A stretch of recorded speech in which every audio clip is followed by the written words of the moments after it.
The Premier joined me in studio this afternoon. Have a listen to our conversation. I wanted to start off by asking what problem you aim to solve with those policies and potentially legislation. Look, I have heard from transgender Albertans. One in particular has me very concerned that she felt like she was pressured into making a decision on surgery faster than she otherwise would have, and has had nothing but problems in the 14 years since. So when I look at that somebody who began their transition as an adult feeling like they didn't have enough time, it got me concerned that we have to make sure that young people, as they're making these life-changing decisions, have the maturity to know what the consequences are. So there has been a growing discussion around the world about at what point kids make these decisions. If you look at the UK, and they've closed down a Tavistock clinic. The Netherlands is taking a bit of a reversal from where they began. Same with other Nordic countries. We thought it was time for us to have the conversation as well, and to make sure that when kids do make those kinds of decisions, many of them irreversible, that they have the maturity level to know what the consequences are. My understanding, though, in reference to the anecdote that you're sharing, when you shared it earlier today, was that individual was over the age of, I think they were Correct. 19, right? So over the age of 18. Yeah. Your policies specifically target kids who are under 18, especially Right. in the case of banning gender-affirming surgery. Are you aware of kids in Alberta under 18 who have received that surgery without parental consent? The surgery, they do top surgery, yes, in Alberta, not bottom surgery, but there has been some organizations advocating for those treatments to be done younger and younger. And I guess I'm not comfortable with that, because if even an adult at 19 started the process and felt that she wasn't ready to make those decisions, it makes me wonder, how does a younger person feel? So you have to have a certain understanding, you have to go through a long process, and I just want to make sure that the protocols are in place so that every child is protected. I don't want any child to feel regret for their decision or feel that they made it prematurely. And so that's why we want to make sure that we take the extra time so that those kids are making the decisions and they can live with the consequences. And I think that sentiment is really understandable to a lot of people who are listening. But my question was whether you had any evidence to base your policy on, specifically as it relates to kids under 18 in Alberta who are doing top surgery without parental consent. Because we asked your health ministry, for example, they were able to tell us that 26 Albertans in 2022 and 23 in 2023 received top surgery, those who are under the age of 18. But Alberta Health doesn't track whether those surgeries are related to gender identity or for medical reasons like cancer or breast reduction due to pain. So are you basing it on a concern of what will happen or actual evidence of what is happening? A concern of what will happen, because as I mentioned, one of the organizations internationally has now suggested a lower level of age 17 for starting surgery. And we just having seen some of the stories that I've had, I think that when you're going to make those kind of life-altering decisions, that should be as an adult. We do also, though, want to allow for those kids who've already started the process and those who are 16 and 17 to start down the pathway, because that's a level of maturity that I think many doctors believe that people can start making their own decisions. So we want to make sure that we're preserving the choices for kids. That's what this is all about. But are you preserving the choices for kids? Because you're, again, now saying that you don't actually have evidence to support the position you've taken. You're just worried about what could happen. And aren't you removing the choice of parents who do think it's okay for their kid to get that surgery at 16 or 17 years old? I guess this is the trouble in this whole world, is that there isn't evidence to support the decisions that we've made so far. The Tavistock example is one where I think they've had 9,000 kids go through, and they don't do long-term tracking of what the results are of those children.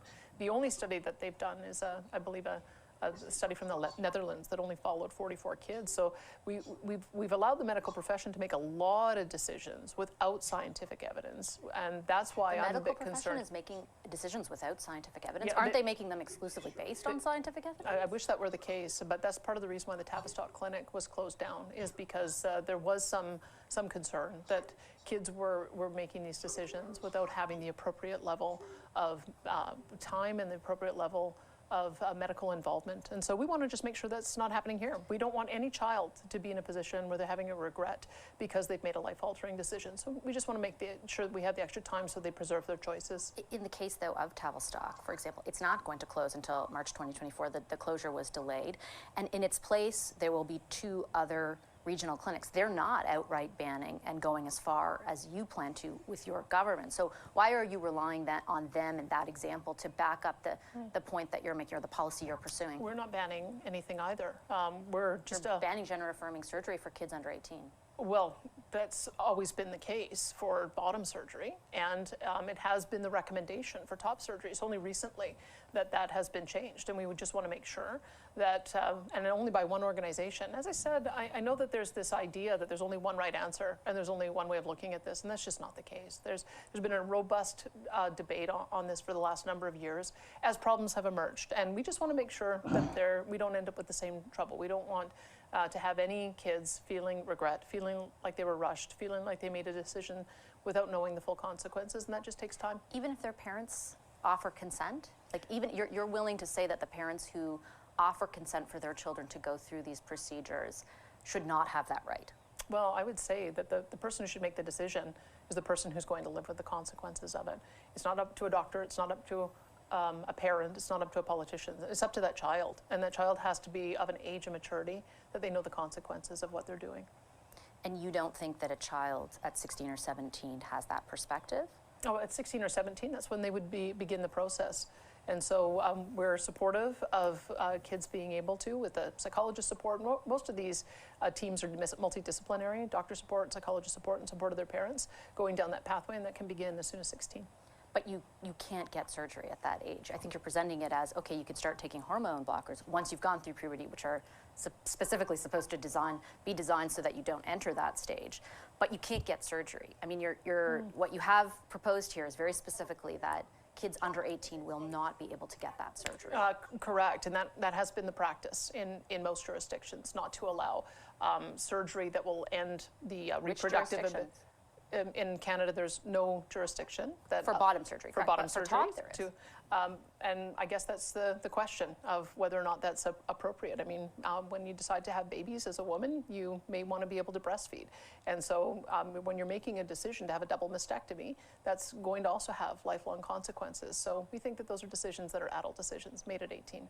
And a parent can't make that decision on behalf of their child. No, I don't think that anyone can make a decision about what the reproductive health should be, except for a person who's going to suffer the consequences of having regret. And so we just don't want that to happen. We want kids to be able to fully understand all of the decisions they're making.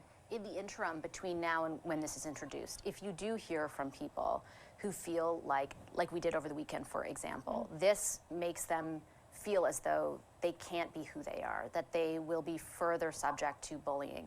This is a group of people, for example, that are 7.5 more times likely, according to the most authoritative study on the subject, to try and commit suicide. If they do feel like these policies are making that more likely or putting in that position, are you willing to change course at all if you do hear in the interim during a consultation process that is the case? These are very vulnerable kids, and there is a higher incident of mental illness. There's a higher incident of suicidal ideation, and that's why they need to have their families around them. They need to make sure that as they're going through this journey, that the people who are going to be there with them for life, which are their parents and other adult loved ones, that everybody's involved in understanding what the child's going through.